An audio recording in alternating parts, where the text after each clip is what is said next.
Hello everyone, welcome to the online platform of live classes Sirsa. Today we are going to discuss about our next topic of same chapter, that is life process. And today's our topic is respiration. Topic number 2 of same chapter, that is life process, respiration.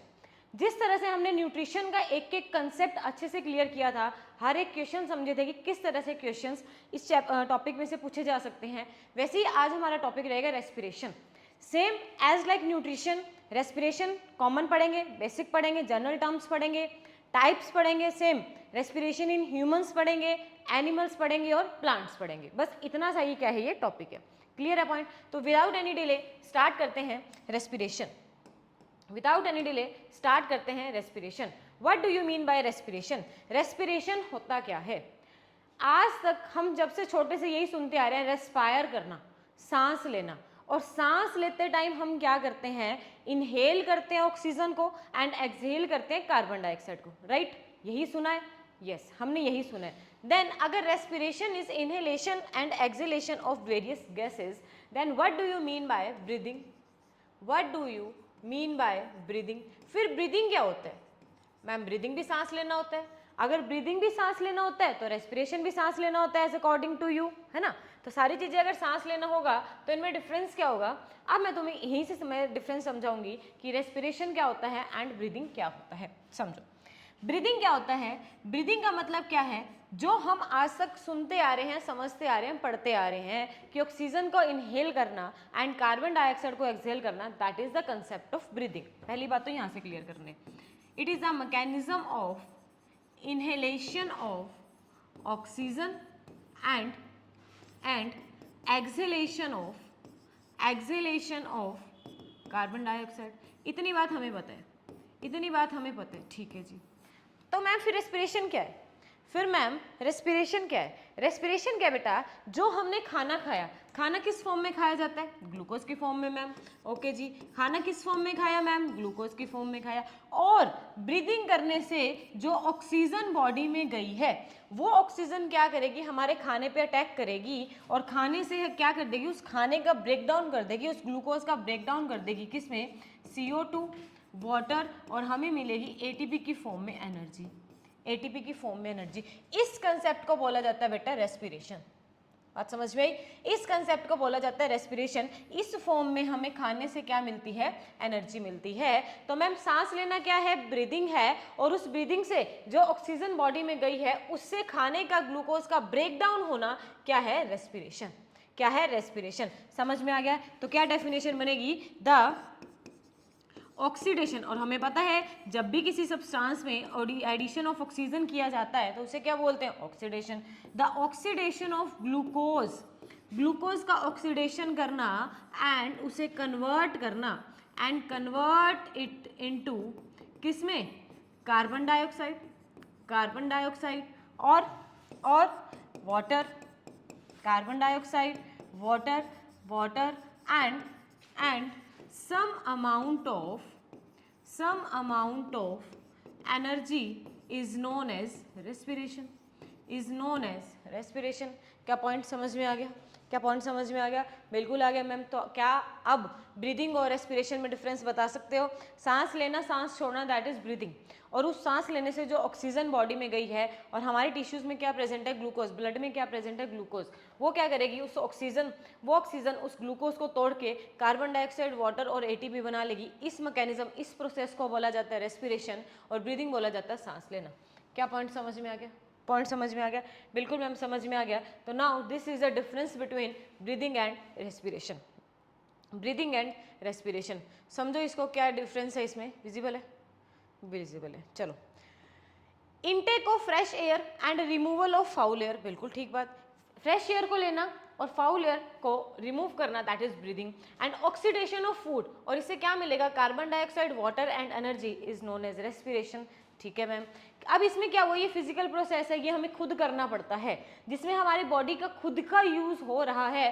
खुद से हम जो कर रहे हैं that is physical process, और इसमें खाना अपनी अपने आप टूट रहा है, हमें नहीं पता कैसे टूटा क्या हुआ। This is a biochemical process. Bio मतलब लाइफ, लिविंग बॉडी के अंदर, और केमिकल प्रोसेस चला है, रिएक्शन चली है, इसीलिए उसको बोलते हैं biochemical process. No energy is release, energy release नहीं होगी बल्कि सांस लेने में हम एनर्जी यूज करेंगे, और इसमें बेटा एटीपी की फॉर्म में एनर्जी रिलीज हो रही है। ये सेल से बाहर का प्रोसेस है, बाहर के बाहर हो जाता है काम। ये बॉडी के सेल के अंदर चलता है break down, that is intracellular process. किसी भी एंजाइम्स की रिक्वायरमेंट नहीं पड़ती, यहाँ पर बहुत सारे नंबर ऑफ एंजाइम्स की रिक्वायरमेंट पड़ती है, बिकॉज ये सेल के डिफरेंट पार्ट्स में, डिफरेंट ऑर्गेनेलिज्म में हर स्टेप टेक प्लेस करता है। तो इसीलिए ये डिफरेंस है ब्रीदिंग एंड रेस्पिरेशन का। इंपॉर्टेंट है तुम्हारे मिड टर्म के पॉइंट ऑफ व्यू से। बोर्ड में मैं नहीं कहूँगी कि इसको बहुत अच्छे से पढ़ो, समझ आ गया समझ लेना, पढ़ लो इसको, हो गया। Okay, next, types of respiration. What are the types of respiration? There are two types of respiration. There are two types of respiration. First is aerobic respiration, aerobic respiration, and second is anaerobic respiration, anaerobic respiration. समझ में आ गया। First one is, दो type है, aerobic respiration and anaerobic respiration, और ये हमारे mid term के पॉइंट ऑफ व्यू से काफ़ी इंपॉर्टेंट क्वेश्चन है। अब समझो इसमें है क्या। देखो एरोबिक में दो वर्ड आ रहे हैं, ए ई आर, एक वर्ड आ रहा है इसमें ए ई आर। ए ई आर का मतलब हम याद करेंगे एयर से। एयर में क्या प्रेजेंट होता है? ऑक्सीजन। अगर तो फूड का टूटना ऑक्सीजन की प्रेजेंस में हो रहा है, कार्बन डाइऑक्साइड या वाटर का बनना ऑक्सीजन की प्रेजेंस में हो रहा है, तो उसे बोलते हैं बेटा एरोबिक रेस्पिरेशन। और एन मतलब एब्सेंस, किसका एब्सेंस? ए ई आर का। ए ई आर यानी एयर, एयर यानी कि ऑक्सीजन, और जो खाने का टूट रहा है, खाना टूटना इन the absence of oxygen, that is anaerobic respiration. समझ में आ गया। The respiration which takes place in the presence of oxygen is known as aerobic respiration. ठीक है ma'am. and the respiration which take place in the absence of oxygen is known as anaerobic respiration. Ma'am absence of oxygen, ma'am बिना oxygen के भी खाना टूट सकता है क्या? बिना ऑक्सीजन के भी खाना टूट सकता है क्या? बिल्कुल टूट सकता है, बट फर्क क्या आएगा कि उसमें जो प्रोडक्ट बनेगा उसका फर्क आ जाएगा। बिना ऑक्सीजन के भी खाना टूटेगा, बट प्रोडक्ट का दोनों में फर्क आ जाएगा। और क्या फर्क आता है अब हम इसमें स्टार्ट करते हैं। सुनो फिर, सबसे पहले देखो दोनों में ही क्या टूटनी है? ग्लूकोज टूटनी है। समझना, दोनों को पैरेलल लेके चलते हैं। दोनों में ही क्या टूटनी है? ग्लूकोज टूटनी है। C6H12O6, C6H12O6, दोनों में ही क्या टूटेगी? ग्लूकोज टूटेगी, टूट गई। दोनों में ही क्या टूटेगी? ग्लूकोज टूटेगी। ठीक है जी। ग्लूकोज कहाँ टूटती है? पहला क्वेश्चन ये आएगा, where does the break down of glucose takes place? Cell के किस पार्ट में? हमने पढ़ा ना इंट्रासेलुलर प्रोसेस है, तो सेल के किस पार्ट में, किस ऑर्गेनेली में ग्लूकोज का ब्रेक डाउन होता है? फर्स्ट क्वेश्चन यहाँ से बन के आएगा, साइटोप्लाज्म। MCQ बन के आएंगे बेटा, साइटोप्लाज्म। हो गया मैम। और ग्लूकोज का ब्रेक डाउन होना, समझो ध्यान से बात को, एक वर्ड मैं यहाँ पर बोल रही हूँ, ग्लाइकोलाइसिस या ग्लाइकोलिसिस, जो आप बोलना चाहो, ग्लाइकोलाइसिस। ठीक है। ग्लाइको का मतलब क्या याद रखेंगे हम? ग्लूकोज। लाइसिस का मतलब क्या याद रखते हैं? हमेशा पता है हमें ब्रेक डाउन। तो अगर ग्लूकोज का ब्रेक डाउन हो रहा है तो उस प्रोसेस को क्या बोलेंगे? ग्लाइकोलिसिस। उस प्रोसेस को क्या बोलेंगे? ग्लाइकोलिसिस। तो यहीं से हमें पॉइंट याद करना है, इस प्रोसेस को मैं क्या बोलूँगी? ग्लाइकोलाइसिस। ग्लाइकोलाइसिस। हो गया यार। ठीक है मैम, याद हो गया। अब इससे बनेगा क्या? अब इससे क्या बनेगा? अब इससे बेटा एक मॉलिक्यूल बनेगा जिसको बोलते हैं पाइरूवेट, और दोनों में सेम टू सेम बनेगा। दोनों में सेम टू सेम बनेगा, दोनों में सेम टू सेम बनेगा तो डिफरेंस क्या है, पहले इसको कंसेप्ट को क्लियर करते हैं। ग्लूकोज में कितने कार्बन मॉलिक्यूल है मैम, 6 कार्बन मॉलिक्यूल है। ग्लूकोज में कितने कार्बन मॉलिक्यूल है मैम, 6 कार्बन मॉलिक्यूल है।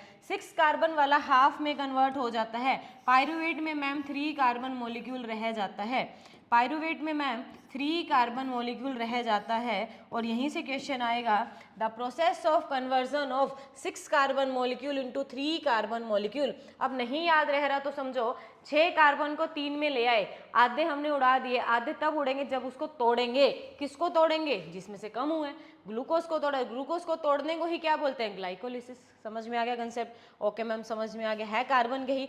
अब कहानी शुरू होगी, अब कहानी शुरू होगी कि अब अगर ऑक्सीजन है या ऑक्सीजन नहीं है, अब ऑक्सीजन है या ऑक्सीजन नहीं है। यहाँ हम लिख देंगे इन द प्रेजेंस ऑफ ऑक्सीजन और यहाँ लिख देंगे हम इन द एब्सेंस ऑफ ऑक्सीजन। अब प्रोडक्ट हमारा चेंज हो जाएगा, अब हमारा प्रोडक्ट चेंज हो जाएगा। और प्रोडक्ट क्या बनेगा, प्रोडक्ट क्या बनेगा, प्रोडक्ट हमारा बनेगा बेटा, यहाँ से तो हमें पता है CO2 निकलेगा, वाटर निकलेगा और ATP की फॉर्म में एनर्जी निकलेगी। ठीक है मैम, तो इस केस में क्या होगा बेटा, एब्सेंस ऑफ ऑक्सीजन में बेटा यीस्ट ग्रो करती है और यीस्ट डलने पर किसी भी सब्सटेंस की क्या होती है, फर्मेंटेशन हो जाती है। और फर्मेंटेशन से क्या बनती है बेटा, अल्कोहल बनती है। फर्मेंटेशन से क्या बनती है, अल्कोहल बनती है, जिसको हम बोलेंगे इथेनॉल। प्लस क्या रिलीज होगा, CO2 और प्लस क्या निकलेगी, ATP भी निकलेगी। तो मैम दोनों में ही ATP निकल गई, दोनों में ही ATP निकल गई। तो फर्क क्या है, यहाँ पर 38 मॉलिक्यूल ऑफ ATP निकलेगा और यहाँ पर ओनली 2 मॉलिक्यूल ऑफ ATP निकलेगी, बहुत कम एनर्जी निकलेगी। क्या यहाँ से कंसेप्ट क्लियर है, क्या यहाँ से कंसेप्ट क्लियर है, क्लियर है मैम। अगर क्लियर है तो मेरे को एक बार फिर से करके दिखाओ, अगर क्लियर है तो, क्लियर है तो एक बार फिर से करके बताएंगे मुझे क्या क्या टाइप्स ऑफ रेस्पिरेशन, 2 टाइप की हैं, aerobic respiration and anaerobic respiration. Aerobic का मतलब the respiration which takes place in the presence of oxygen and anaerobic respiration which takes place in the absence of oxygen. Presence of oxygen में होगा तो same चीजें होंगी, pyruvate तक same काम चलेगा। अब पायरुवेट को अगर ऑक्सीजन मिलता है तो वो CO2, वाटर और 38 मॉलिक्यूल ऑफ ATP में कन्वर्ट होता है। और अगर इसको ऑक्सीजन नहीं मिलता तो क्या बनता है बेटा, फर्मेंटेशन का प्रोसेस टेक प्लेस करता है, फर्मेंटेशन का प्रोसेस टेक प्लेस करता है और उससे क्या बनता है बेटा, शराब, अल्कोहल, इथेनॉल बनती है, CO2 और 2 मॉलिक्यूल ऑफ ATP निकलता है। अब यहाँ से हमारा क्वेश्चन क्या आएगा, पायरुवेट से इथेनॉल तो बन गई बेटा यीस्ट में, यीस्ट से बन गई फर्मेंटेशन से। पायरुवेट से CO2 कहाँ बनता है, सेल ऑर्गेनेली। कौन सी सेल ऑर्गेनेली में बनता है मैम, माइटोकॉन्ड्रिया, माइटोकॉन्ड्रिया। और ये MCQs पूछे जाते हैं, ये MCQ पूछे जाते हैं। क्या कंसेप्ट क्लियर है, बिल्कुल मैम कंसेप्ट क्लियर है। तो यहाँ से आपके बेटा क्वेश्चन आ सकता है, व्हाट इज विजिबल है क्या, what is alcoholic fermentation, what is alcoholic fermentation. Alcoholic fermentation क्या होती है, तो अल्कोहलिक फर्मेंटेशन एनारोबिक रेस्पिरेशन में होती है, जहाँ पर इथेनॉल की फॉर्मेशन होती है। इस तरह से हमने पूरे कंसेप्ट को लिख करके आना है। समझ में आ गया, समझ में आ गया कंसेप्ट, क्लियर है। तो आगे चलते हैं। अब ये 2 टाइप है हमारे रेस्पिरेशन के। एरोबिक, इट अकर्स इन, इसको एक बार थोड़ा सा देख लो, विजिबल है, ठीक है। It occurs in all living cells of higher plants, और ये bacteria, certain fungi, germinating seeds, मतलब कि ये नॉर्मल होते हैं, ज़्यादा एनारोबिक सभी में नहीं पाई जाती। इसमें ऑक्सीजन की रिक्वायरमेंट होती है, इसमें ऑक्सीजन की रिक्वायरमेंट नहीं होती। एंड प्रोडक्ट CO2 और वाटर बनते हैं, इसके एंड प्रोडक्ट अल्कोहल या लैक्टिक एसिड या CO2 बनता है। इसमें 38 ATP ऑफ मॉलिक्यूल्स निकलते हैं एनर्जी के, इसमें ओनली 2 मॉलिक्यूल्स ऑफ ATP के निकलते हैं। All the reaction except the reaction of glycolysis take place inside the mitochondria. Glycolysis के अलावा सारी रिएक्शन कहाँ टेक प्लेस करती है, माइटोकॉन्ड्रिया में, और इसकी सारी की सारी रिएक्शन कहाँ टेक प्लेस करती है, साइटोप्लाज्म में। इसकी ग्लाइकोलिसिस कहाँ टेक प्लेस करती है, साइटोप्लाज्म में। समझ में आ गया, ठीक है। इसमें बेटा high amount of energy release हो रही है क्योंकि पूरा का पूरा ग्लूकोज टूटता है। इसमें स्मॉल अमाउंट ऑफ एनर्जी निकलती है बिकॉज पूरा का पूरा ऑक्सीडाइज नहीं होता। क्या ये सारे पॉइंट समझ में आ गए? इजी सा है तुम्हारे हाफ ईयरली के लिए, हम इसको इम्पोर्टेंट कह सकते हैं, पढ़ लेना अच्छे से, ठीक है। तो नेक्स्ट चलते हैं, break down of glucose by various different pathways. ये क्वेश्चन आपके आएगा, क्वेश्चन किस तरह से फॉर्म में आता है, how does glucose break down in different ways. कितने तरीकों से ग्लूकोज का ब्रेकडाउन होता है, कितने तरीकों से ग्लूकोज का ब्रेकडाउन होता है मैम, 3 तरीकों से ग्लूकोज का ब्रेकडाउन होता है। और यही तुमने एज इट इज, ये तो 100% आएगा पेपर में, एज इट इज क्वेश्चन लिख करके आना है, ऐसे ही का ऐसे ही आंसर बना के आना है। सुनो तो मैम हमने तो 2 पढ़े हैं, एरोबिक और एनारोबिक, तो ये तीसरा कहाँ से आ गया, तीसरा अब मैं समझाती हूँ क्या होता है। देखो मेरे पास क्या है बेटा, C6H12O6, ठीक है। C6H12O6 सबसे पहले कहाँ टूटेगा बेटा, साइटोप्लाज्म में इसका ब्रेकडाउन होगा। और इस प्रोसेस को मैं क्या बोल रही हूँ, थोड़ा सा इसको इधर लिखते हैं। सबसे पहले मेरे पास क्या है, C6H12O6 है, ठीक है बेटा। पहले क्या होगा बेटा, इसका क्या होगा, साइटोप्लाज्म में इसका ब्रेकडाउन होगा ग्लूकोज का, जिसको मैं क्या बोलती हूँ, ग्लाइकोलाइसिस, जिसको मैं क्या बोल रही हूँ, ग्लाइकोलाइसिस। और सबसे पहले वो किस में कन्वर्ट होगा, पायरुवेट में कन्वर्ट होगा। 3 स्टेप आ जाए, 4 आ जाए, किस में कन्वर्ट करना है, पायरुवेट में। अब पायरुवेट के ऊपर डिपेंड करता है, ऑक्सीजन आएगी तो वो क्या बनाएगा, नहीं आएगी तो क्या बनाएगा, और कम आएगी तो क्या बनेगा, ठीक है। तो यहाँ से 3 कंसेप्ट लगते हैं। अगर तो प्रेजेंस ऑफ ऑक्सीजन है तब क्या बनेगा, ठीक है। अगर तो एब्सेंस ऑफ ऑक्सीजन है तब क्या बनेगा, ओके मैम, ओके मैम। अगर ऑक्सीजन तो है बट थोड़ी कमी है, कमी मतलब लैक ऑफ ऑक्सीजन है तो बट लैक ऑफ ऑक्सीजन है। जैसे हम ग्राउंड में भाग के आते हैं, जोर जोर से सांस लेने लगते हैं, उस टाइम हम जोर से सांस क्यों लेते हैं, हमारी बॉडी में कमी हो जाती है और ज़्यादा तेज फास्ट लेते हैं सांस, ताकि ऑक्सीजन की जो वो डेफिशिएंसी है वो ओवरकम हो जाए, है ना। तो अब ये 3 केस बनते हैं। तो पहले केस में तो ऑक्सीजन प्रेजेंट है, तो मेरे पास क्या बन जाएगा, CO2 बनेगा, वाटर बनेगा, और 38 मॉलिक्यूल किसके निकलेंगे, ATP के निकलेंगे। ये बात बिल्कुल ठीक है मैम। अगर एब्सेंस ऑफ ऑक्सीजन है तो मैम हमें पता है क्या बनेगा, इथेनॉल बनेगा, इथेनॉल के साथ क्या बनेगा, CO2 बनेगा, और मैम क्या बनेगा, 2 मॉलिक्यूल ऑफ ATP निकलेंगे, ठीक है मैम। तो लैक ऑफ ऑक्सीजन में क्या होगा, लैक ऑफ ऑक्सीजन में बेटा लैक्टिक एसिड बनेगा, और साथ में CO2 निकलेगा। और यही लैक्टिक एसिड, सांस चढ़ता है तब यही लैक्टिक एसिड हमारे मसल्स में क्रैम्प प्रोड्यूस करता है, मसल में क्रैम्प्स प्रोड्यूस करता है, जिसको ओवरकम करने के लिए फिर हॉट वाटर बाथ और सिकाई वगैरह करते हैं ना, ये चीज़ करते हैं। तो मैं एज अ टीचर तुम्हें बताऊंगी कि ये जो मसल क्रैम्प वाला है ना, यहाँ से केस स्टडी भी बन सकती है। भी एक आदमी भाग रहा था या कोई चीता भाग रहा है, आई थिंक एस चांद में यही कुछ डायग्राम सब बना रखा है, लेपर्ड भाग रहा है तो मसल्स में पेन हो रहा है, मतलब उसके अंदर क्या बन रही है, लैक्टिक एसिड समथिंग, इस तरह से आपकी क्या आ सकती है, केस स्टडी आ सकती है। तो क्या ये 3 तरीके समझ में आ गए, 3 तरीके समझ में आ गए तो बेटा इसको रट के चले जाना, पेपर में यही आएगा, फिर मत कहना रट्टे मरवा रहे हैं। नेक्स्ट आ जाते हैं रेस्पिरेशन इन ह्यूमंस। जिस तरह से न्यूट्रिशन इन ह्यूमन पढ़ा था, वैसे ही हम पढ़ेंगे रेस्पिरेशन इन ह्यूमन। अब ये थोड़ा सा अगर विजिबल ना हो तो मुझे बता देना, मैं इसको थोड़ा सा बड़ा करके तुम्हें वैसे बना के दिखा दूंगी। Respiration in human, nutrition start हुआ था ह्यूमन का माउथ से लेकर के एनस तक, जिसको हमने एक लॉन्ग ट्यूब बोला था, दैट इज एलिमेंट्री कैनाल, ठीक है। इसी तरह से ह्यूमन का रेस्पिरेशन भी नोज से शुरू होकर के लंग्स तक एंटर करता है, लोअर रेस्पिरेटरी ट्रैक तक एंटर करेगा। उसके एक पर्टिकुलर ट्यूब का कोई नाम नहीं है, बट हमें सभी नाम अलग अलग से याद करने हैं, ठीक है। अब यहाँ से इसको डायग्राम को समझो, पहले जो लिखा हुआ मैं बता दूंगी क्या। सबसे पहले नोज से एंटर करेगा, सांस लिया हमने, ठीक है, नोज से सांस लिया। मैम माउथ से भी तो सांस ले सकते हैं, बिल्कुल ले सकते हैं, अभी बताऊंगी।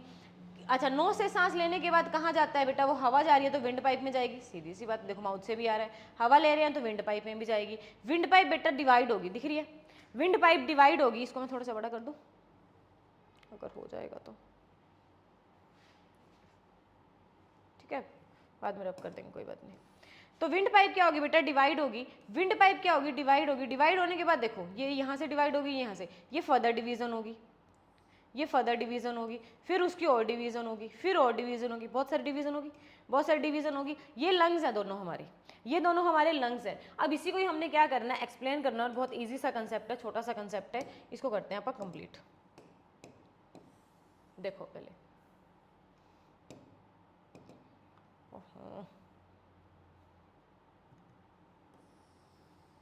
चलो इधर देखो। अब इसको देखो, अब मैं तुम्हें समझाती हूँ, देखो ध्यान से, मैं थोड़ा सा उल्टा बनाऊंगी। सबसे पहले क्या है, नोज है, सबसे पहले क्या है, नोज है, नोज, नोज को मैं क्या बोल रही हूँ, साथ साथ लिखती जाती हूँ मैं, नोज को हम क्या बोलेंगे बेटा, नोस्ट्रिल्स। नोस्ट्रिल क्या होती है बेटा, नोस्ट्रिल्स जो नोज के बाहर दो होल्स है ना, holes, two pair of holes जो यहाँ पर प्रेजेंट होता है, दैट इज नोस्ट्रिल। वहां से हमने क्या लेना है, सांस अंदर लेनी है, इसको प्रैक्टिकली समझने की कोशिश करना। हमने पहले क्या लिया, सांस लिया, सांस लिया, अंदर की तरफ सांस लिया, कहाँ से गए, नोज से गए। अब नोज का जो ये पैसेज होता है, माउथ के पैसेज को बक्कल कैविटी बोला था, नोज के पैसेज को मैं क्या बोल दूंगी बेटा, नेजल कैविटी। नेजल कैविटी, मैं यहाँ फ्लो चार्ट बना रही हूँ, समझते जाना। नोज के पैसेज को मैं क्या बोल दूंगी, nasal cavity. Okay ma'am, nasal cavity बोल दिया, तो अब यहाँ पर क्या आएगा बेटा, अब यहाँ पर क्या आएगा, सबसे पहले लैरिंग्स। लैरिंग्स, what is लैरिंग्स, लैरिंग्स is the voice box, लैरिंग्स is the voice box. Okay, हवा आवाज आती है यहाँ से। फिर हमारा एक आएगा, दैट इज क्या, फेरिंग्स।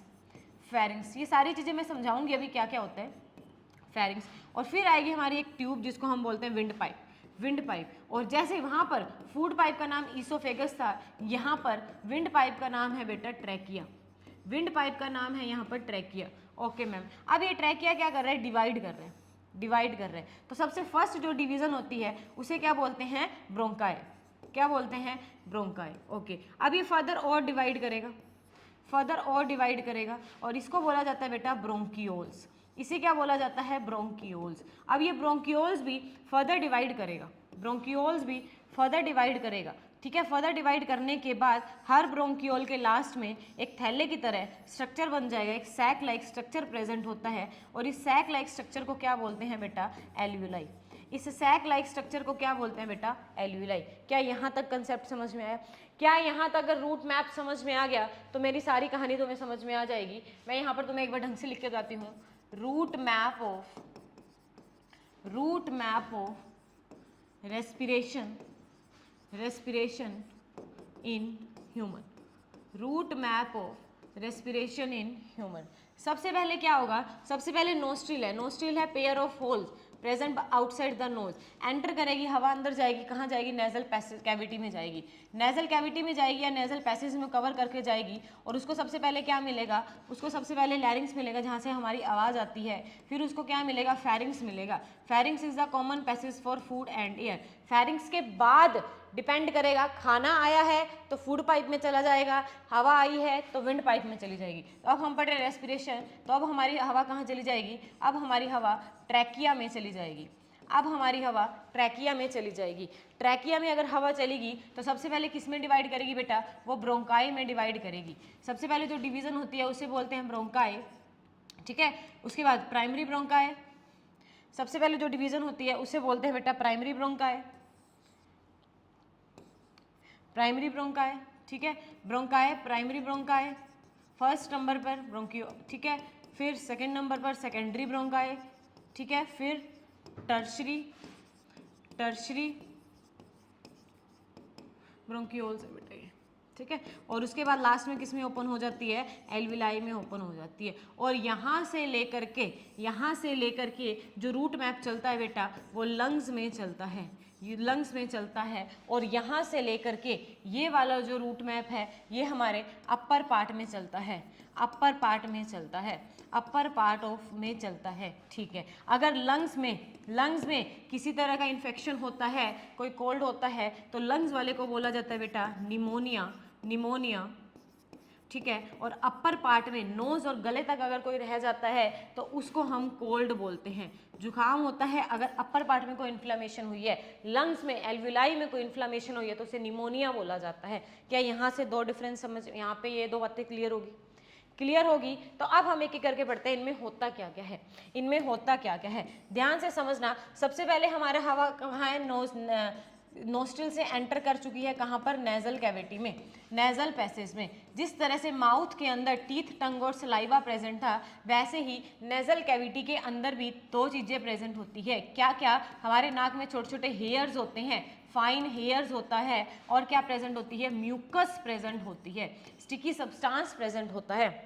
ये क्या करते हैं, फाइन हेयर्स क्या करते हैं, सिलिएटेड मोशन एपिथेलियल टिश्यू इसके ऊपर सराउंड होते हैं और हवा जो भी आएगी हमने इनहेल करने के बाद उसको प्योरीफाई करती है, उसको प्योरीफाई करती है, फिल्टर करती है और जो डस्ट पार्टिकल वहाँ से रह जाते हैं वो म्यूकस अपने साथ उसको क्या करवा लेता है, स्टिक करवा लेता है ताकि प्योर एयर अंदर जा पाए। तो क्वेश्चन आ सकता है, what is the role of fine hair and mucus inside the nasal cavity? It ensures that the pure air enters into the body by fine hairs purify or filter the air and the dust particle is trapped by the mucus that is sticky substance। Point समझ में आ गया, point समझ में आ गया। तो उसके बाद अच्छा उसके बाद हमारी यहाँ पर क्या आ जाती है, लैरिंग्स। लैरिंग्स, लैरिंग्स is the voice box, लैरिंग्स is the voice box, यहाँ से हमारी आवाज आती है। अब डिपेंड करेगा, अब आ रही है फेरिंग्स, फेरिंग्स इज द, ये देखो लैरिंग्स यहाँ पे एंटर की, ठीक है, लैरिंग्स आ गई और बैक साइड पर क्या है, फेरिंग्स है जो उसको क्या कर देगी, विंड पाइप में भेज देगी। फेरिंग्स, फेरिंग्स इज द, यहाँ से क्वेश्चन तुम्हारे पेपर में आ सकता है, it is the common passage for, it is the common passage for, common passage for food and air. Food and air का जो कॉमन पैसेज होता है उसे बोलते हैं फेरिंग्स। यहीं से फूड होकर के निकलेगा, यहीं से हवा होकर के निकलेगी। अब डिपेंड करेगा क्या चीज़ आई है, एपिग्लोटिस ने किसको आने दिया है तो क्या चीज़ खुलनी है, ठीक है। अब हमारी जो हवा है, अब हमारी हवा कहाँ चलेगी, ट्रैकिया में चलेगी and trachea is the wind pipe, trachea is the wind pipe. समझ में आ गया, समझ में आ गया मैम। तो अब यहाँ पर देखो ज़रा, यहाँ पर देखो ट्रैकिया के अंदर ये वाइट वाइट से बने हुए हैं, ये ट्रैकिया के अंदर ये वाइट वाइट से बने हुए हैं। ये जो वाइट वाइट से बने हुए हैं इसके अंदर, इसको बोला जाता है बेटा, इस ट्रैकिया में प्रेजेंट होते हैं रिंग्स ऑफ, रिंग्स ऑफ, ये रिंग्स किसकी प्रेजेंट है, कार्टिलेज की। 9th क्लास में टिश्यू चैप्टर में हमने कार्टिलेज और बोन पढ़ा हुआ है। फ्लेक्सिबल सॉफ्ट रीजन पर हमारे कार्टिलेज प्रेजेंट होते हैं, तो यहाँ पर ट्रैकिया, हाँ एग्जाम्पल भी पढ़ा था। तो इस कार्टिलेज में जो रिंग्स प्रेजेंट होती हैं ये कहाँ प्रेजेंट है, ट्रैकिया में प्रेजेंट है। ये करेगी क्या, ये इंपॉर्टेंट क्वेश्चन है, आपके एग्जाम में आ सकता है। What is the function of rings of cartilage? हम खाना खा रहे हैं तो उस टाइम पर हमारी फूड पाइप ओपन है, विंड पाइप क्लोज है, ठीक है। तो विंड पाइप क्या करती है उस टाइम पर, इन द एब्सेंस ऑफ एयर उसकी वॉल्स क्या करेंगी, कोलैप्स करने की, भिड़ने की, में भिड़ने कोलैप्स करने के उसमें आ सकती है, और ये कोलैप्स कर सकते हैं, उसमें कोलैप्स होने के चांसेस रह सकते हैं। तो ये क्या करेगी, ये दोनों हमारी ट्रैकिया की वॉल है, ये रिंग्स ऑफ कार्टिलेज है, ये इन दोनों के क्या करेगी, सेपरेट रखेगी ताकि इन द एब्सेंस ऑफ एयर में भी दोनों वॉल्स कोलैप्स ना कर पाए। समझ में आ गया। तो what is the function of rings of cartilage? It prevents the wall of trachea, wall of trachea किससे, फ्रॉम कोलैप्सिंग, फ्रॉम कोलैप्सिंग। किस केस में, किस केस में, इन द एब्सेंस ऑफ एयर। अगर हवा आएगी तो उनको वैसे सेपरेट रखेगी, ठीक है। तो एब्सेंस ऑफ एयर में उनको सेपरेट रखेगी, कोलैप्स होने से कौन बचाएगी, हमारी रिंग्स ऑफ कार्टिलेज। क्या कंसेप्ट समझ में आ गया, कंसेप्ट समझ में आ गया, बिल्कुल कंसेप्ट समझ में आ गया। तो अब ये रिंग्स ऑफ कार्टिलेज क्या करती है, दो में डिवाइड करती हैं। अब ये रिंग्स ऑफ कार्टिलेज दो में डिवाइड करेगी, एक इधर डिवाइड करेगी और एक ये इधर डिवाइड करेगी, ध्यान से देखना, ठीक है। ये डिवाइड होगी तो इसकी डिवीजन को क्या बोलते हैं बेटा, ब्रोंका, डिवीजन को क्या बोलते हैं, ब्रोंकाई, ठीक है। तो सबसे पहले primary bronchi, secondary bronchi, tertiary bronchi, इस तरह से चलती रहती है, ठीक है। कुछ नहीं करना, जस्ट ये ट्रैकिया की ही क्या है, फर्दर डिवीजन्स हैं जहाँ पर से एयर एंटर करनी है, और लास्ट में हमारी एयर एंटर कर जाती है कहाँ पर, एक सैक लाइक स्ट्रक्चर के अंदर, एक सैक लाइक स्ट्रक्चर के अंदर, और उस सैक लाइक स्ट्रक्चर को क्या बोलते हैं बेटा, एल्वियोलर सैक, एल्वियोलर सैक, या मैं इसको क्या बोल सकती हूँ, या मैं इसको बोलूँगी एल्वियोलाई, या मैं इसको क्या बोलूँगी, एल्वियोलाई। और फाइनल, जिस तरह से फाइनल रेस्पिरेशन हमारे, फाइनल न्यूट्रिशन हमारा स्मॉल इंटेस्टाइन में हुआ था, स्टार्टिंग माउथ से हो जाती है, वैसे ही रेस्पिरेशन, फिल्टर होना तो हमारा यहीं से शुरू हो गया था, but final exchange of gas कहाँ टेक प्लेस करेगा, एल्वियोलाई में टेक प्लेस करेगा। क्या यहाँ से कंसेप्ट समझ में आ गया, यहाँ का कंसेप्ट समझ में आ गया? अगर यहाँ का कंसेप्ट समझ में आ गया तो एक बार पहले मेरे साथ रिपीट करेंगे, फिर मैं आगे करवाऊंगी। सबसे पहले क्या है, मेरा नोस्ट्रिल है, नोस्ट्रिल है, नोस्ट्रिल से क्या किया हमने, इनहेल किया ऑक्सीजन को, उसके बाद हवा कहाँ गई, नेजल कैविटी में, नेजल कैविटी में। नेजल कैविटी में क्या प्रेजेंट है? नेजल कैविटी में हेयर्स प्रेजेंट है छोटे छोटे, इसलिए फाइन वर्ड बोला गया है, एंड म्यूकस प्रेजेंट है। फाइन हेयर्स क्या करेंगे? प्योरीफाई करेंगे, फिल्टर करेंगे एयर को, और म्यूकस क्या कर लेगी? वहां से जो भी डस्ट पार्टिकल्स आएंगे उनको ट्रैप कर लेगी ताकि प्योर एयर अंदर जा पाए। फिर हमारा लैरिंग्स, लैरिंग्स वैसे पार्ट इसमें ऐड करने की जरूरत नहीं है बिकॉज ये वॉइस बॉक्स है। फिर हमारा एक कॉमन पैसेज आ जाएगा pharynx. It is the common passage for food and air. इसके बाद डिसाइड होगा कि क्या चीज ओपन होनी है, क्या चीज ओपन होनी है, फूड पाइप या विंड पाइप। तो अब हमारा जो ऑक्सीजन है, जो गैस है, वो कहाँ एंटर करेगी? विंड पाइप में एंटर करेगी। Wind pipe is the trachea. It contains many rings of cartilage. It contains many rings of cartilage which prevent the walls of trachea from collapsing. Collapse होने से trachea को, wall को बचाएगी in the absence of air. समझ में आ गया? फिर हमारी डिवीजन स्टार्ट हो जाती है, ब्रोंकाई, ब्रोंकियोल्स, ठीक है, प्राइमरी, सेकेंडरी और टर्शरी, और लास्ट में क्या आता है? एक सैक लाइक स्ट्रक्चर आता है जिसे बोला जाता है एल्वियोलाई, जिसे बोला जाता है एल्वियोलाई। क्या यहाँ तक पॉइंट क्लियर है? क्या यहाँ तक पॉइंट क्लियर है? बिल्कुल मैम क्लियर है। तो हमारा एल्वियोलाई समथिंग लाइक इस, ये ऐसे स्ट्रक्चर है, सैक लाइक स्ट्रक्चर है, और इसके अंदर बेटा बहुत सारी सी इस तरह से ब्लड वेसल्स के नेटवर्क प्रेजेंट होते हैं, ब्लड वेसल्स के नेटवर्क प्रेजेंट होते हैं। और समथिंग लाइक हमने क्या स्ट्रक्चर पढ़ा था? विलाई के अंदर भी पढ़ा था, जो खाने का सरफेस एरिया बढ़ाती है और एब्जॉर्प्शन के लिए सरफेस एरिया बढ़ाती है और एब्जॉर्ब करती है खाने को। सिमिलरली यहाँ पर भी क्या इस तरह से प्रोजेक्शंस है। तो इसका मतलब क्या होगा? What is the role of, वहाँ पर विलाई पूछा जाएगा, इंपॉर्टेंट है, यहाँ पर एल्विलाई पूछा जाएगा। मैं वहाँ का भी एक क्वेश्चन और बता दूँ, क्वेश्चन आ सकता है, how is small intestine design to absorb food. Small intestine किस तरह से डिजाइन है खाने को एब्जॉर्ब करने के लिए?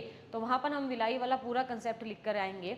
और यहाँ पर how are lungs design for exchange of gas, gas को एक्सचेंज करवाने के लिए हमारे लंग्स किस तरह से डिजाइन है, ये यहाँ पर क्वेश्चन आएगा। तो लंग्स के यहाँ पर एल्वियोलाई के बारे में लिख करके आएंगे। As lower part of the lungs contain a sac like structure called as alveolar sac or alveoli which contain a network of blood vessels in it.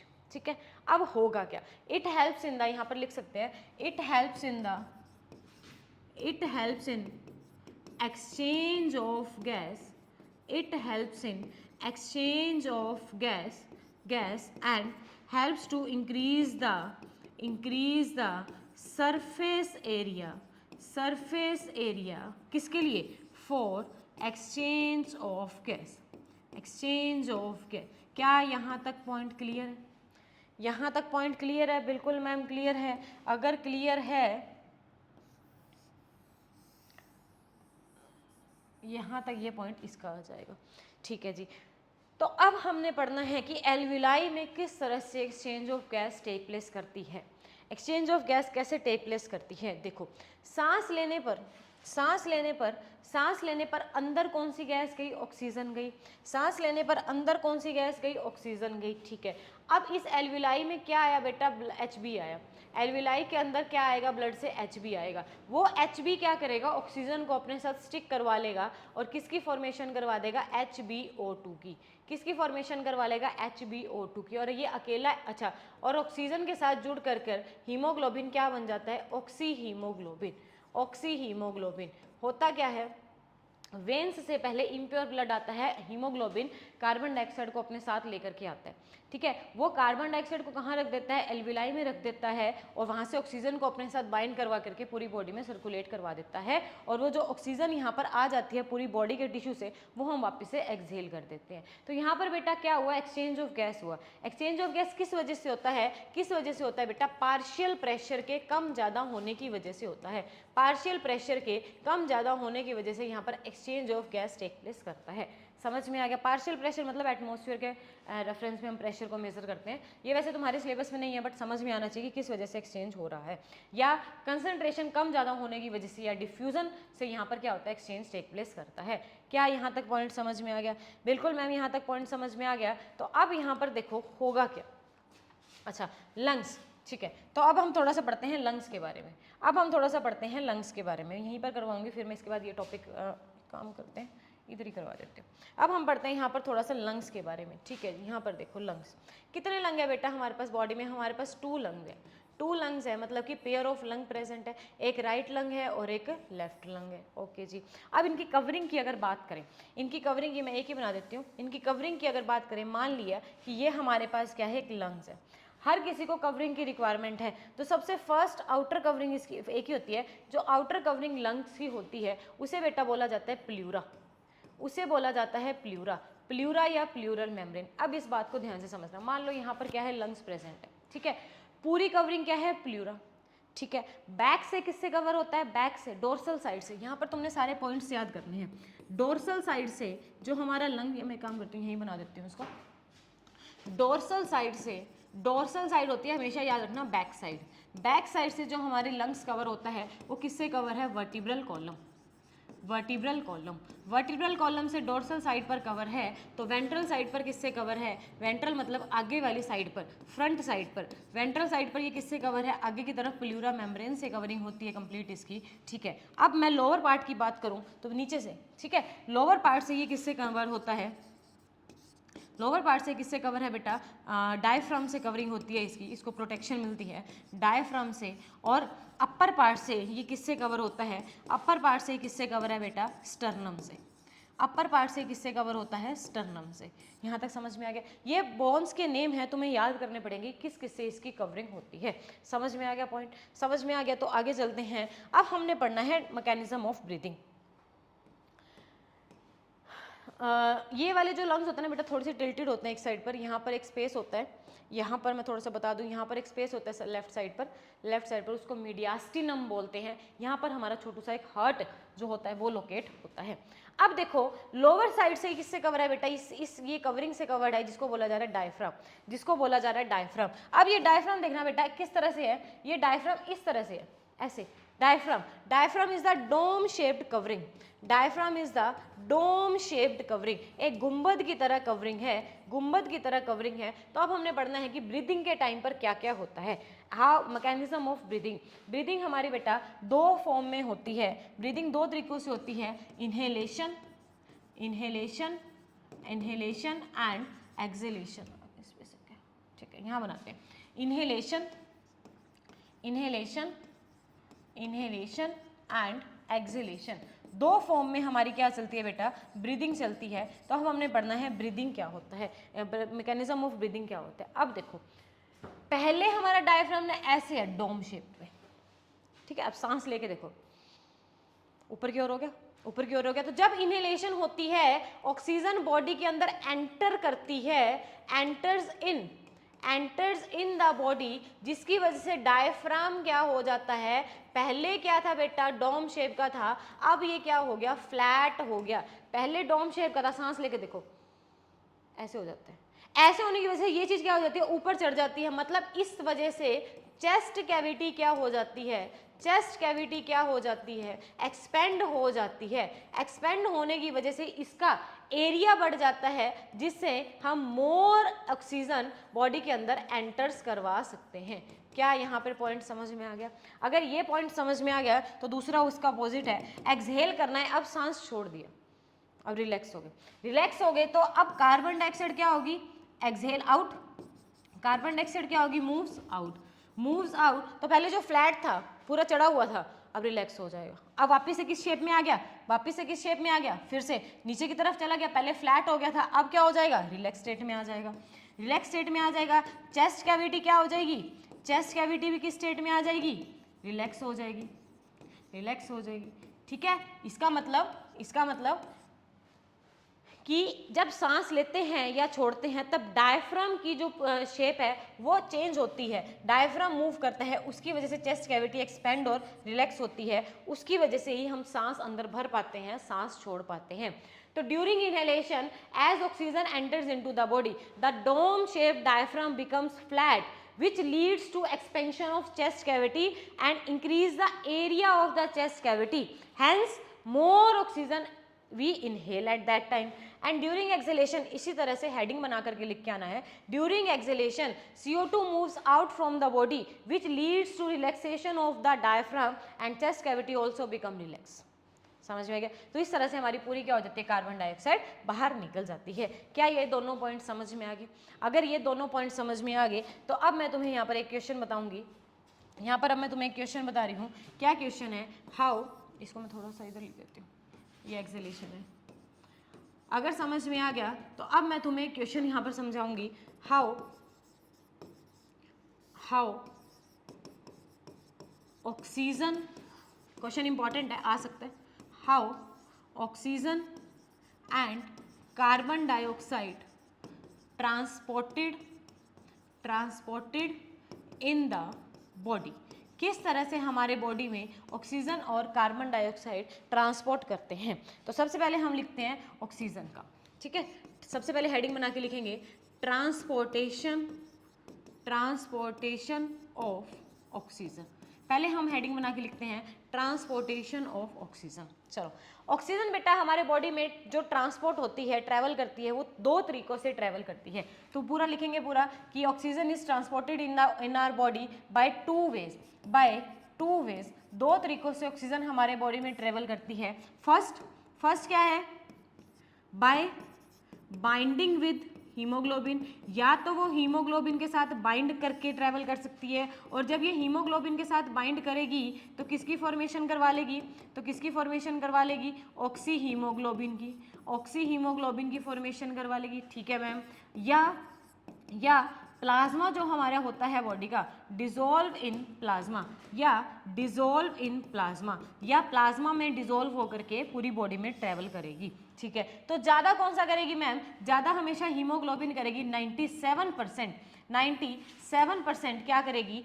Haemoglobin के साथ बाइंड करके ट्रैवल करेगी, और ओनली 3% प्लाज्मा के अंदर dissolve होकर के ये ट्रैवल करेगी। क्या समझ में आ गया पॉइंट? अगर समझ में आ गया तो अब मुझे बताओ, how carbon dioxide transported in our body, transportation of carbon dioxide, how carbon dioxide transported in our body. जिस तरह से हीमोग्लोबिन दो तरीकों से ट्रांसपोर्ट हुई थी, उसी तरह से कार्बन डाइऑक्साइड 3 वेज में ट्रांसपोर्ट होती है। दो तो यही सेम टू सेम, एक इसका खुद का। तो फर्स्ट लिखेंगे वही, bind with haemoglobin, carboxy haemoglobin बना करके, okay ma'am. Second, by dissolving in plasma के अंदर डिजोल्व होकर, ओके मैम। और लास्ट इसका भाई बंधु, in the form of bicarbonate CO3 HCO3, और CO3 का बाई क्या होता है? CO2, in the form of bicarbonate की फॉर्म में ट्रेवल करेगी। अब लिखना है कौन सा सबसे ज़्यादा करेगी। बेटा एक बात तुम्हें केमिस्ट्री में बताई थी कि CO3 का भाई CO2 है, तो जहाँ CO3 है वहाँ CO2 है ना, तो ये सबसे ज़्यादा फॉर्म में ट्रेवल करेगी। 70% ट्रेवल करती है बाइकार्बोनेट की फॉर्म में, ओके मैम। 23% पर एनसीईआरटी में तो है ही नहीं, 20 to 25% बोला जाता है एवरेज, हम इसको 23% एग्जैक्ट जो वैल्यू है, और प्लाज्मा में डिजोल्व होकर ट्रेवल करेगी ओनली 7%। 700 हो गया, काउंट कर लो।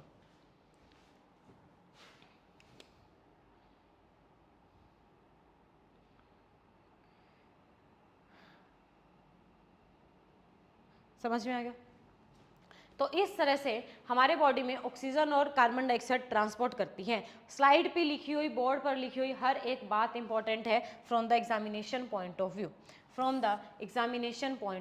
तो अभी तक हमने स्टार्टिंग से क्या क्या पढ़ लिया? अभी तक हमने रेस्पिरेशन पढ़ लिया, ब्रीदिंग पढ़ लिया, दोनों में डिफरेंस समझ लिया कि दोनों में डिफरेंस क्या क्या होता है। फिर हमने पढ़ लिया टाइप्स ऑफ रेस्पिरेशन, एरोबिक और एनारोबिक, दो टाइप होते हैं रेस्पिरेशन के, अच्छे से एक्सप्लेन कर लिया, पूरी डिफरेंस पढ़ लिए, ठीक है। 3 तरीकों से हमारा ग्लूकोज ब्रेकडाउन होता है, ऑक्सीजन की प्रेजेंस में, ऑक्सीजन की एब्सेंस में, और ऑक्सीजन अगर कम है तो, डेफिशिएंसी है तो।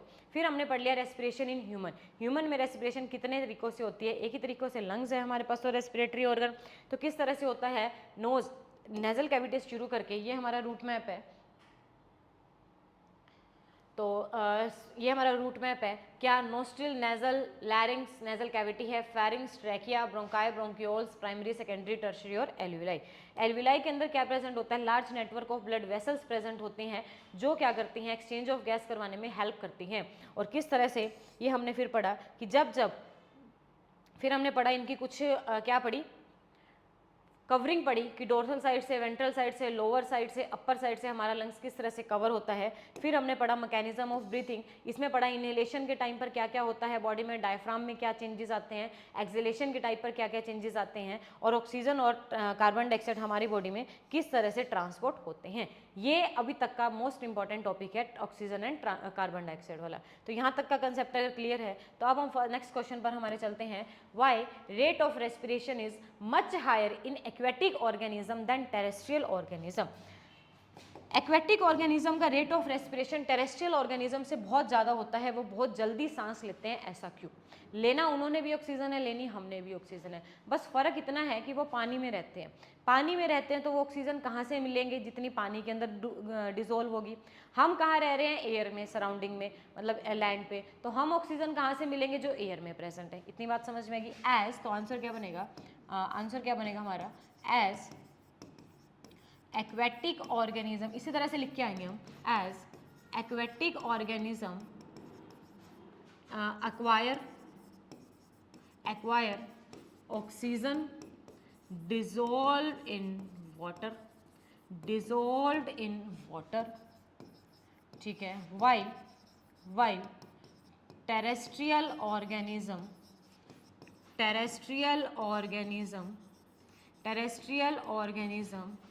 acquire oxygen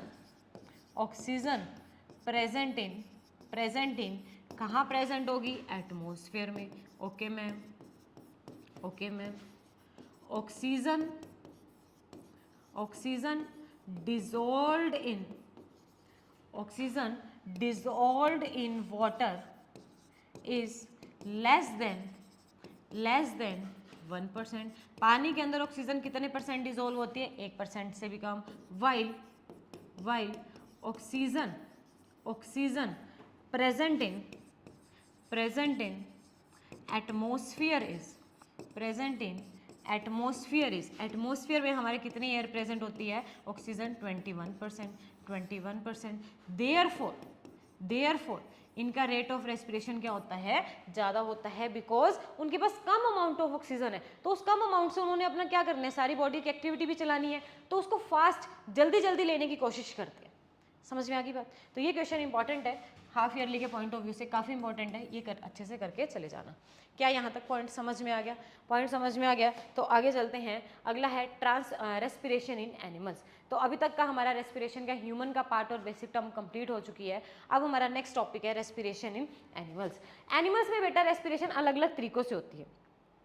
एनिमल्स में रेस्पिरेशन अलग अलग तरीकों से होते हैं। क्यों? क्योंकि कुछ एनिमल्स जो होते हैं पूरी तरह से वेल डेवलप नहीं होते, उनकी बॉडी पूरी तरह से वेल डेवलप नहीं होती, और किसी की बॉडी, जैसे हम हैं, हमारी बॉडी पूरी तरह से वेल डेवलप है। ठीक है, तो हर ऑर्गेनिज्म में, हर एनिमल में डिफरेंट ऑर्गन्स प्रेजेंट हैं रेस्पायर करने के, डिफरेंट ऑर्गन प्रेजेंट है रेस्पायर करने के। तो हमने किस किस का लिखना है याद? हमने किस किस का करना है?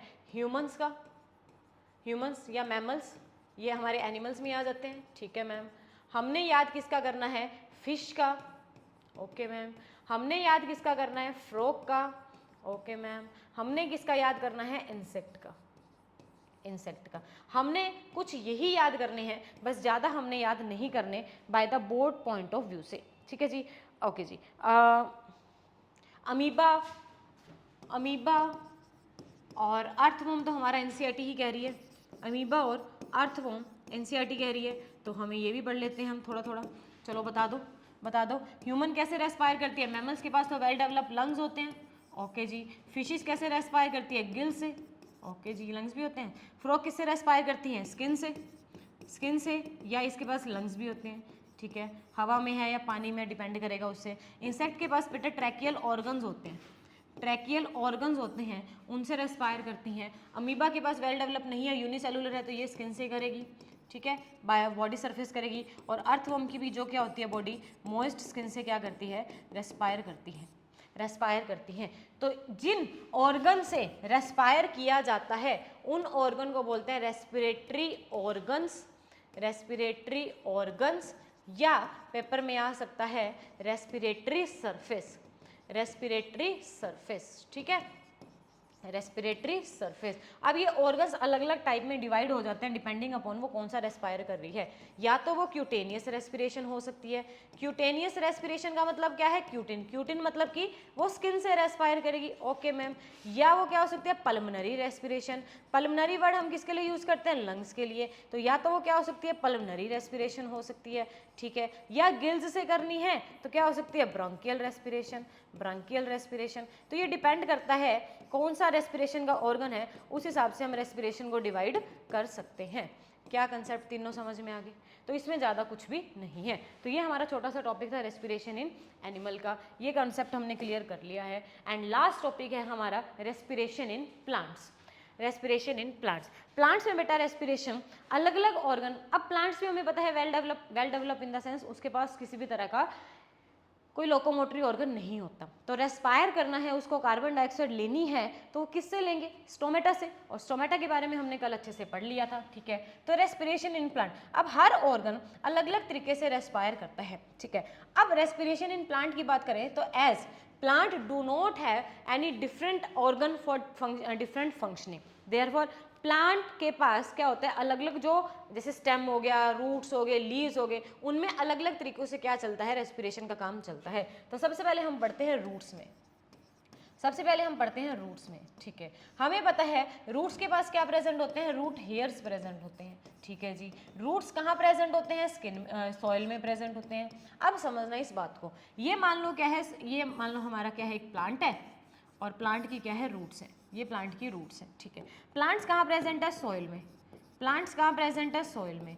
सॉइल के पार्टिकल्स के बीच में क्या है बेटा, स्पेस है, सॉइल के पार्टिकल्स के बीच में क्या है, स्पेस है, और इस स्पेस के अंदर क्या स्टोर हो जाती है, ये स्पेस में, इस कैविटी में क्या आके रुक जाती है, हवा आके रुक जाती है। यहाँ क्या बन जाती है बेटा, एक एयर कैविटी बन जाती है। अब ध्यान से बात समझना, सॉइल में एयर कैविटी होने की वजह से क्या है, गैस ज़्यादा है, बट रूट्स में गैस कम है। तो इधर हाई कंसंट्रेशन है, इधर लो कंसंट्रेशन है, तो हाई से लो की तरफ मूवमेंट होगी, और उस मूवमेंट को क्या बोला जाता है बेटा, डिफ्यूजन बोला जाता है, डिफ्यूजन बोला जाता है। और रूट हेयर क्या कर लेंगे, उसको एब्जॉर्ब कर लेंगे, डिफ्यूज कर लेंगे और पूरे रूट में उसको फैला देंगे। तो क्वेश्चन आता है कि प्लांट्स में रेस्पिरेशन किस प्रोसेस से टेक प्लेस करती है बेटा, डिफ्यूजन के प्रोसेस से टेक प्लेस करती है। समझ में आ गई, यहाँ तक बात समझ में आ गई। तो नेक्स्ट चलते हैं respiration in leaves, respiration in leaves. और लीव्स का मुझे ज़्यादा बताने की ज़रूरत ना पड़े, बिकॉज कल वाले कंसेप्ट में नहीं याद तो जाके वीडियो देख के आओ। स्टोमेटा के बारे में हमने बहुत अच्छे से पढ़ा था, पूरा डायग्राम बना के देखा था, किस तरह से वो ओपन होता है, किस तरह से क्लोज होता है।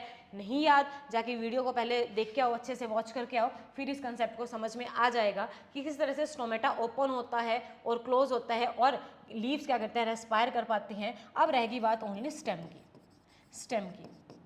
ये मान लो क्या है, स्टेम है, वुडन पार्ट है, वुडी पार्ट है। अब तुमने देखा होगा वुडी पार्ट के ऊपर इस तरह से कुछ ये सर्कल से बने होते हैं, इस तरह से सर्कल से बने होते हैं, ठीक है। अब इन सर्कल को क्या बोलते हैं, जिस तरह से लीव्स के ऊपर बेटा स्टोमेटा प्रेजेंट होता है, उसी तरह से वुडी पार्ट के ऊपर जो प्लांट का वुडी पार्ट होता है, ट्री का वुडी पार्ट होता है, उस पर इस तरह से जो रिंग लाइक स्ट्रक्चर प्रेजेंट होते हैं, उन्हें बोलते हैं लेंटिकल्स, उन्हें बोलते हैं lenticels. As like of stomata काम करते हैं, और इन लेंटिकल की हेल्प से स्टेम क्या करता है, रेस्पायर करता है। स्टेम क्या करता है, रेस्पायर करता है। क्या यहाँ तक कंसेप्ट समझ में आ गया? अगर यहाँ तक कंसेप्ट समझ में आ गया तो बस मुझे इतनी सी बात बता दो कि डे टाइम में, ड्यूरिंग डे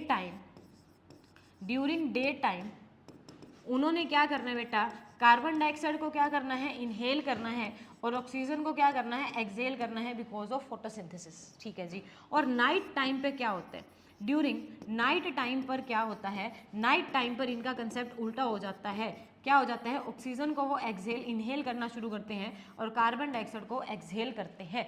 क्यों ऐसा होता है? बिकॉज नाइट टाइम पर फोटोसिंथेसिस नहीं होती, सनलाइट नहीं होती, तो दिन के टाइम पर जितना भी कार्बन डाइऑक्साइड को उन्होंने इनहेल किया होता है, उसी को ही वो क्या करते हैं, अपना काम में ले आते हैं, और जो बच जाती है उसी को ही क्या कर देते हैं, वो रिमूव करवा देते हैं। बिकॉज फोटोसिंथेसिस नहीं हो रही तो ऑक्सीजन तो बन ही नहीं रहा, नहीं बन रहा, तो जो वो क्या करते हैं, तो वो ऑक्सीजन जो इनहेल करते हैं ना, और जो बच जाती है उसी को ही क्या करते हैं, एक्सहेल करना शुरू कर देते हैं। अब कार्बन डाइऑक्साइड नहीं करते एग्जैक्ट में, तो कार्बन मोनोऑक्साइड वो सिक्रीट करते हैं। रियलिटी में तो क्या होता है, कार्बन, प्रैक्टिकल बात, मोनोऑक्साइड रिलीज करते हैं और monoxide is the very harmful gas, poisonous gas for human, harmful gas होती है। इसीलिए कहते हैं रात के टाइम पेड़ों पर नहीं, पेड़ों के आसपास नहीं बैठना चाहिए, पेड़ों के नीचे नहीं सोना चाहिए। और हमारी दादी नानियों से हमने क्या सुना है कि रात के टाइम भूतनी आ जाती है पेड़ के नीचे बैठने से, है ना। ऐसा कुछ नहीं होता, कार्बन डाइऑक्साइड मोनोऑक्साइड रिलीज होती है, that is poisonous harmful gas होती है। अगर वो हम उसको इनहेल करते हैं तो हमारे बॉडी में भी क्या होता है, डेडली पॉइजन बनने स्टार्ट कर देती है। इसीलिए तो ये था जी बेटा हमारा, ये था हमारा बेटा रेस्पिरेशन का पूरा कंसेप्ट। क्या क्या पढ़ा है हमने इस चैप्टर टॉपिक में, रेस्पिरेशन क्या होता है, टाइप्स ऑफ रेस्पिरेशन, ब्रीदिंग और रेस्पिरेशन में डिफरेंस, एरोबिक और एनारोबिक में डिफरेंस। फिर हमने ह्यूमन का कंप्लीट पढ़ा है रूट मैप के साथ, वीडियो को रिवर्स करके देखो सारा समझ में आ जाएगा। फिर हमने पढ़ा है कि किस तरह से एल्विलाई में एक्सचेंज होता है और ब्रीदिंग कैसे कैसे होता है, इनहेलेशन और एक्सहेलेशन कैसे होती है, बॉडी में कार्बन डाइऑक्साइड और ऑक्सीजन जो आते हैं वो किस किस फॉर्म में ट्रैवल करके आते हैं, ट्रैवल करके जाते हैं पूरी बॉडी में, ठीक है।